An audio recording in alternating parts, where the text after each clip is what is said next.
An atheist, if asked, "Who made you?" will answer, well, nobody, nothing.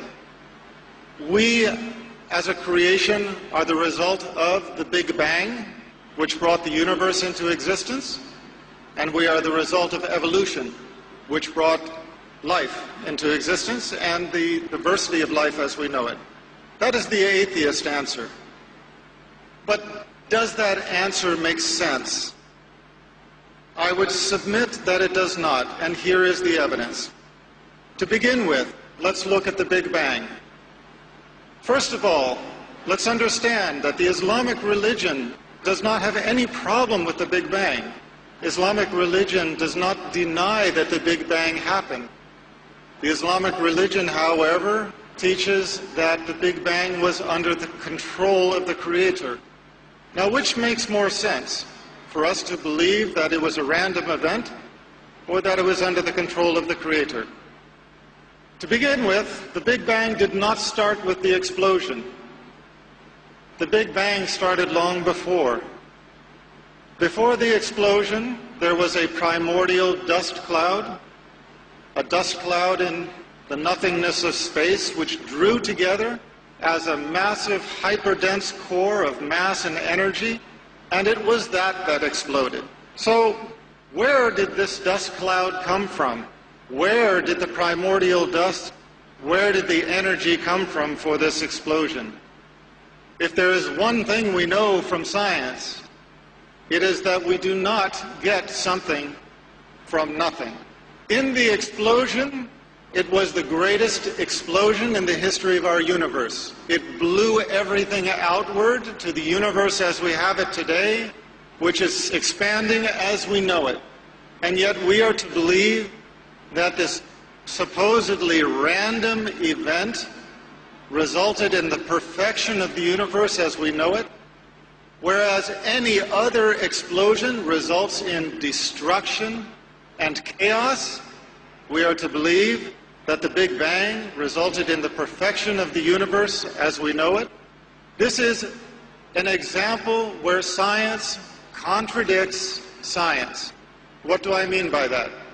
If you are going to explain the universe on the basis of science, you cannot have science contradicting the science that explains the existence of the universe. In science, there is a general principle called entropy. Entropy is the principle that unless there is a greater control over a process, the process tends to chaos. Now let's put it into real-world terms. It does not matter whether you are talking about your child's bedroom, the kitchen sink, your workplace, or a complex chemical reaction. If it is not under control, it generates into chaos. If your child does not clean up his room, if somebody does not control the dishes in the sink, if somebody does not control the chemical reaction, the result is going to be random and chaos. But we are to believe that the massive explosion of the Big Bang resulted in perfection and not chaos. This is an example where science contradicts science. In the same way, when the atheists explain our existence as living beings, they use the example of evolution, natural selection. First, there was a single-cell organism. From the single-cell organism evolved all of life as we know it. But you know, if there's one thing that we know from our lives, it is that if you look at something, you know where it came from. If you look at a painting, you know that there was a painter. If you look at a sculpture, you know that there was a sculptor. If you look at a building, you know that there was an architect and a construction company. And yet we are to look at creation and think that there is not a creator. This is the proposal. The proposal of the atheist is that we evolved by natural selection with the absence of a creator. But I have a question for those who put forward this theory. Natural selection can explain a lot of things. It can explain the diversity of species. It can explain the fossil record. It can explain where the dinosaurs came from and where they went to. But how can you explain where the soul came from? If you believe in the existence of a human soul, how can you explain this as having evolved? For that matter, how can you explain life as having evolved? And what do I mean by life? I mean the power that gives a body, once assembled, to live. We have reached a point in science where we can transplant virtually every organ of the body. We can make a Frankenstein if we so desire. But not all of the world's scientists over the history of mankind, if you brought them all together, cannot make them live. We cannot even make the wing of a gnat in the perfection that it has been made by our Creator. And we cannot give a body life. That is why, once dead, medicine is not able to revive a dead person, even when their organs are still functioning.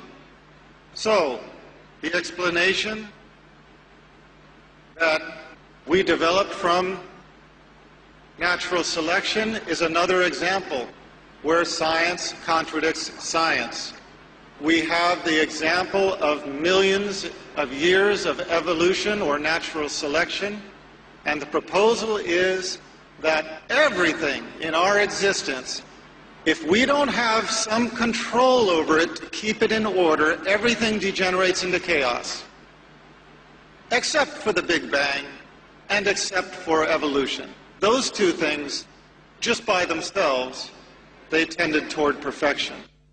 Well, there are some people who accept that explanation, but I submit to you that it is not of those who are enlightened, it is not of those who have open minds or open hearts who accept that explanation. The Arabs have a story that they like to tell. A Bedouin is traveling in the desert. He comes upon an oasis, and in the oasis there is a perfect palace. Now, there are no building materials around. He finds another nomad and he asks him, "Where did this palace come from?" And the nomad said, "Oh, subhanallah, glory to be our Creator, you would not believe where it came from.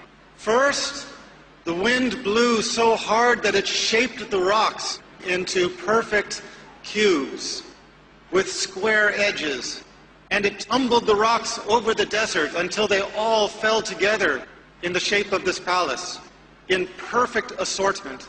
And then the wind blew the dust with some, hairs and fibers from the trees into the cracks and brought the rain, and that made the cement that cemented it all together. And then lightning strikes blasted the sand into sheets of glass and blew the sheets of glass into the windows.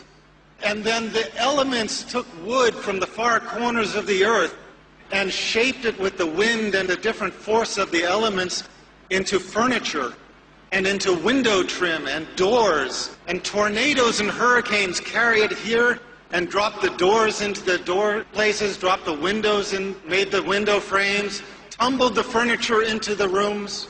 These strong winds took the fibers out of the backs of our sheep, wove them together into tapestries and carpets, and coated the floors with it.